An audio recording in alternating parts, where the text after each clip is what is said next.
bilingual web magazine, Dig Tokyo.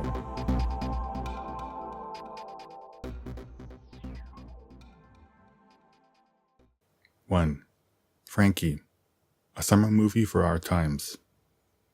This was meant to be a family vacation. The titular protagonist of Ira Sachs' latest film, Frankie, is only one of several characters who say something to this effect over the course of one late summer day in the picturesque Portuguese resort town of Sintra. Family vacations are meticulously planned and end up almost always never going according to plan. Each family member has their own rhythm and their own pursuits, and it's an impossible task to keep everyone on the same page. What's more, the older the kids are, the more out of sync everybody becomes. In a foreign land, there's always temptation in the air, something that amplifies senses and emotions and widens the cracks in relationships. Usually one or both of the parents is fiercely committed to keeping things under control for the sake of the family, but eventually they're driven to and then pushed over the edge in an emotional blow-up. The folly is in the very attempt to bring the ordinary, one's family, into an extraordinary environment, a vacation, and expect for things to go smoothly.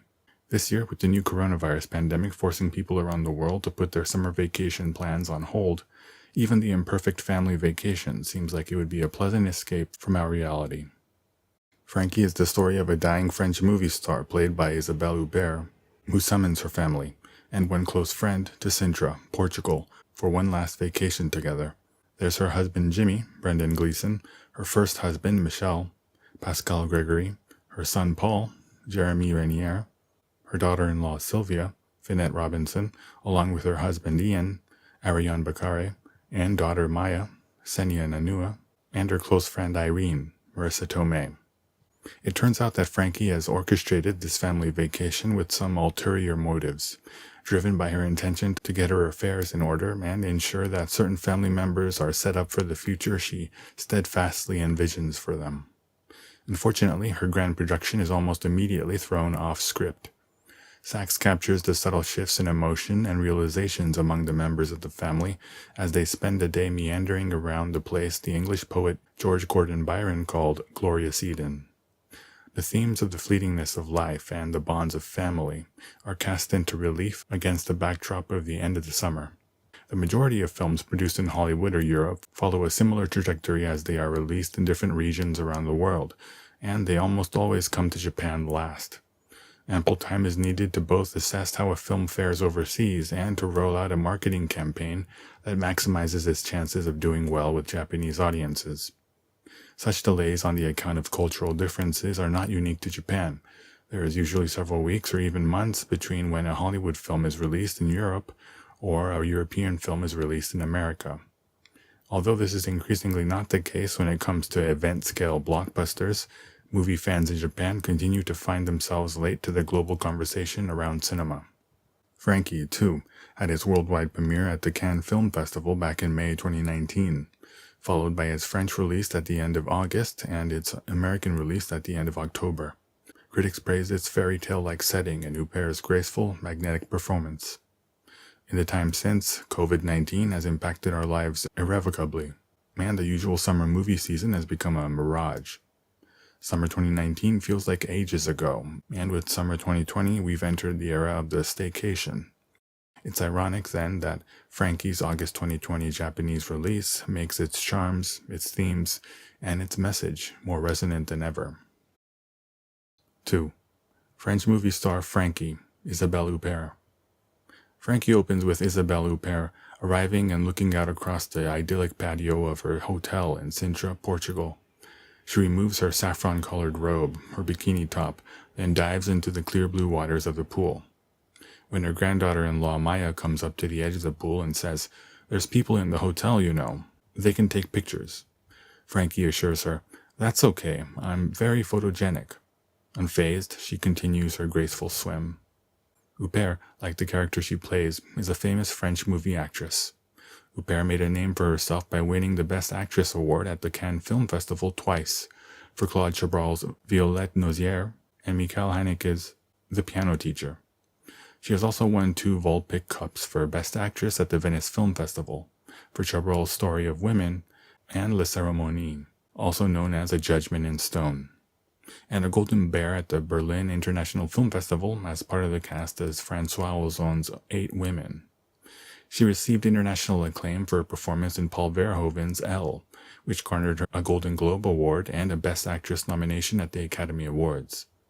She is known for playing strong, complicated female characters that challenge conventional notions of femininity and feminine sexuality, and is especially regarded for bringing human relatability to archetypal femme fatale roles. Frankie came out after Huppert saw Sachs' 2014 film Love is Strange, and emailed him to tell him she loved it. They met in person a number of times over the following year, and their conversations inspired Sachs to write a movie with Huppert in mind. For me, it goes back to this idea that you're not casting actors, you're casting people, he says. Transformation is not my mode when it comes to working with actors. It felt very natural to write Isabelle's character as an actress.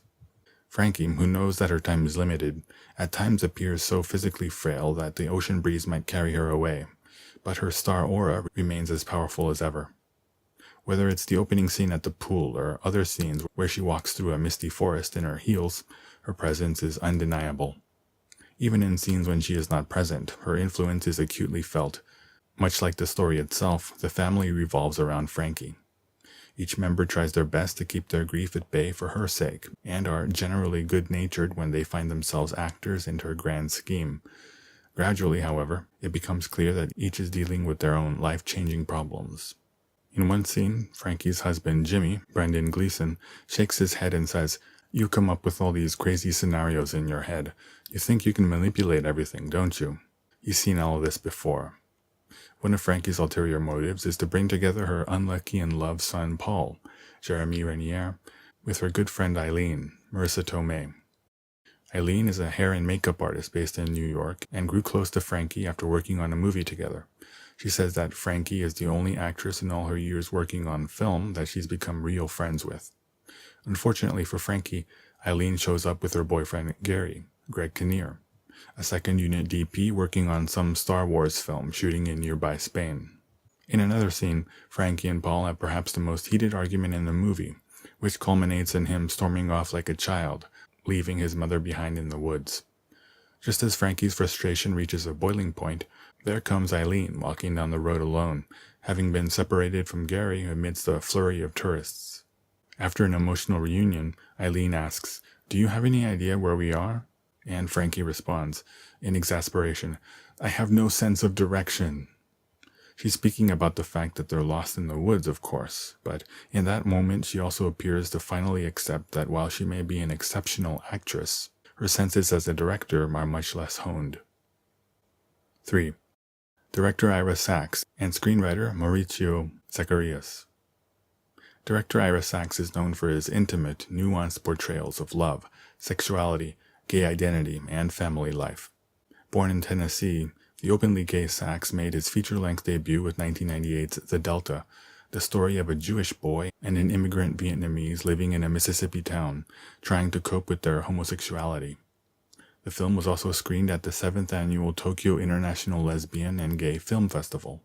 Since the 2010s, he has co-written his scripts with Brazilian screenwriter Maurizio Zacharias. The pair have made 3 films set in New York. Keep the Lights On chronicles the relationship between a documentary filmmaker and a lawyer struggling with drug addiction. Love is Strange portrays the challenges an elderly gay couple run into after gay marriage is made legal in New York. And Little Men is the story of 2 teenage friends whose bond is tested against a backdrop of gentrification. For Frankie, Sachs and Zacharias started with the idea of a family on a vacation. When Zacharias, whose mother is Portuguese, suggested Sintra as a possible location, Sachs remembered that he had vacationed there with his family as a teenager. They traveled to Portugal and spent more than a week scouting locations before returning to the U.S. and getting to work on the script. We were then able to write it for the location, as if writing for an actor, Sachs says. As a result, the geography and history of Sintra factor heavily into the story. The movie starts at the hotel pool before expanding into town streets nearby, which feature a bakery, a flower shop, and an outdoor fountain that promises success and love. Later, the characters venture into the fairy tale-like gardens and villas beyond, with a castle and a church sparking some interesting revelations. Finally, the family converges on a cliff top to take in the sunset in the final scene. In one way or another, each of the settings serves to reflect the character's emotional state or hint at their future. Frankie is Sachs' first time filming abroad, but you wouldn't know it by the way the movie effortlessly incorporates its surroundings. Sachs' way of making films is often more associated with European or Asian art films than it is with Hollywood. His auteurist approach and movies about New York have garnered comparisons to filmmakers like Woody Allen, but while Allen's movies are about nebbish, neurotic characters, Sachs prefers to let silences and characters' expressions do the talking. 4. A vicarious European summer vacation, warts and all. As I wrote in the intro, family vacations are extremely stressful both in planning and in execution.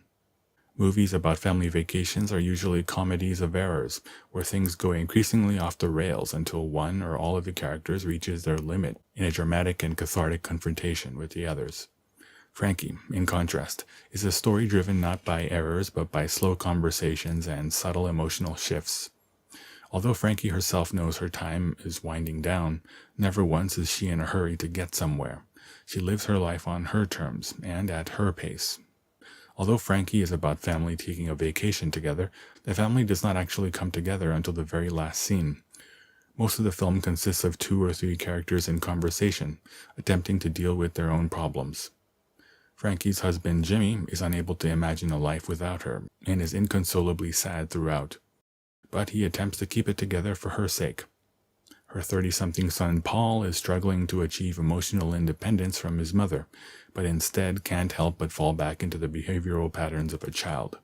Her friend Eileen is ambivalent about her relationship with the rather dull Gary. If this was a lesser, more cliched film, Frankie would have summoned her family to break the news that she is dying. Cue the emotional farewells and satisfying resolutions. Instead, almost all the characters start off the film already knowing of Frankie's illness. If anything, they are suspicious of her motives for gathering them in the first place.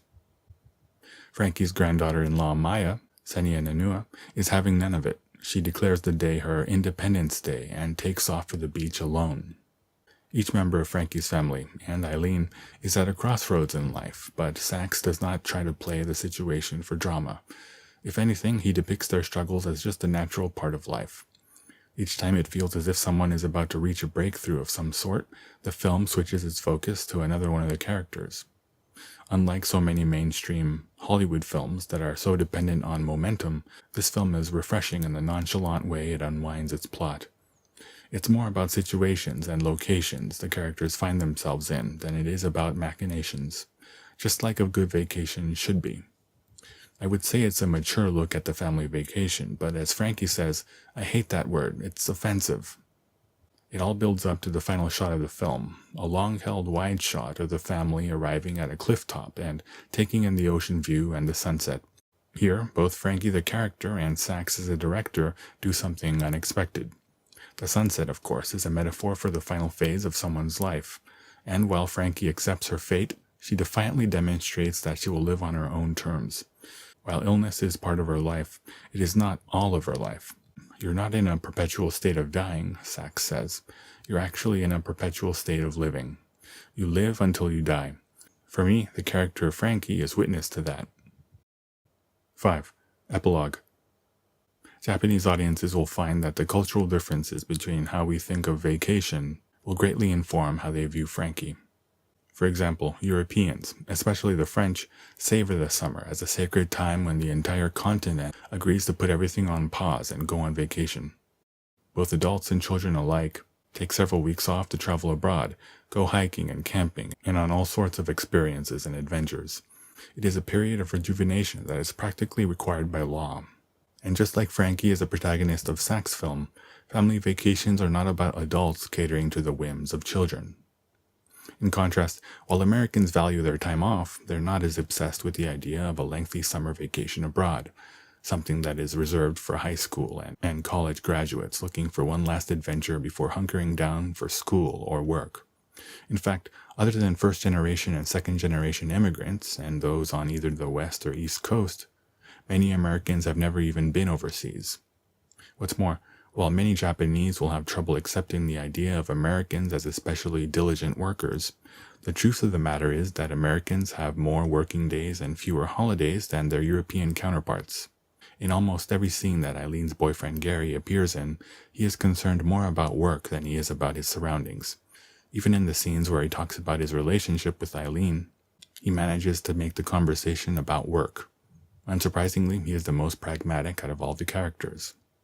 For the Japanese, vacations are all about tour packages, moving around as a group, and going down the list of predetermined itineraries. More importantly, vacations are centered on children, what they want, or what their parents think would be good for them. Parents derive satisfaction from planning for their kids, and kids derive pleasure by having their parents plan things out for them. If there's an elderly family member along for the ride, they're treated more akin to a pet than a human being. If Frankie was about a Japanese family, the titular grandma would not be the matriarch of the family. Rather, she would be made frail and rendered immobile by endless comments about taking it easy and how she must be tired. With COVID-19 throwing a wrench into people's plans to visit home or travel for the Obon holidays, the themes of life and family and Frankie are more resonant than ever.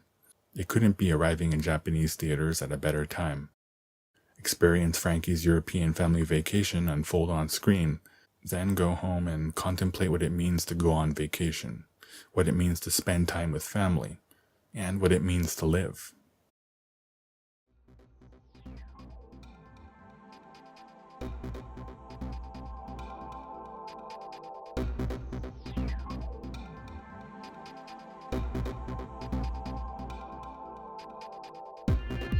www.digtokyo.jp